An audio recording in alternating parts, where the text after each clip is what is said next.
మీ business ఏదైనా మీ ఊర్లో promotion చేయాలంటే అది సుమన్ టీవీతోనే సాధ్యం. ఇప్పుడే సంప్రదించండి. గుంటూరు ప్రభుత్వ ఆసుపత్రికి వచ్చే రోగుల కష్టాలు తొలగిపోనున్నాయి. ఇకపై వేల రూపాయలు ఖర్చు పెట్టి సిటీ స్కాన్లు బయట తీసుకోవాల్సిన బాధ తొలగింది.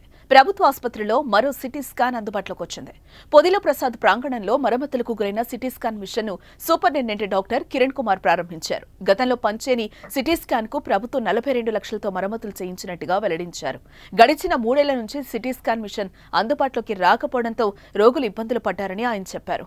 ఆ తర్వాత 4 కోట్లతో నూతన సిటీ స్కాన్ ను అందుబాటులోకి ప్రభుత్వం తీసుకొని వచ్చిందని ఆయన అన్నారు. మరమ్మతులకు గురైన సిటీ స్కాన్ మిషన్ కు నిధులు కేటాయించి వెంటనే మరమ్మతులు చేయాల్సిందిగా ప్రభుత్వం ఆదేశించడంతో వాటిని పూర్తి చేసి రోగులకు అందుబాటులోకి తీసుకొచ్చామని చెప్పారు.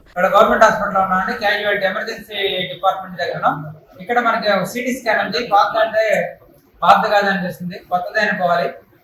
కొత్తగా మెరుపులు అయితే మాత్రం మనకు కనపడకపోయినా లోపల అయితే మాత్రం అన్ని పార్ట్లు మార్చుకొని ఇవాళ కొత్తగా సింగారించుకొని సిద్ధంగా ఉంది. దాదాపు 10 సంవత్సరాలు ఒక అవిరాళంగా నిర్విఘ్నంగా ఒక పనిచేస్తూ కొన్ని లక్షల మందికి ప్రాణం పోసిన మిషన్ అయింది ఇది. దీనికి మనం కృతజ్ఞతలు కూడా మిషన్ కూడా చెప్పాల్సిన అవసరం ఉంది.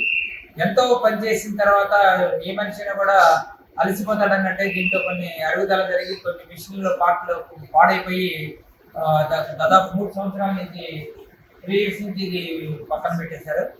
సో ఇది లేకపోవడంతో చాలా మంది ఇబ్బంది పడుతున్నప్పుడు ఇది ఎలాగోలాగా మనం వర్కింగ్ స్టేజ్ లో తీసుకురావాలని చాలా కృషి చేయడం జరిగింది.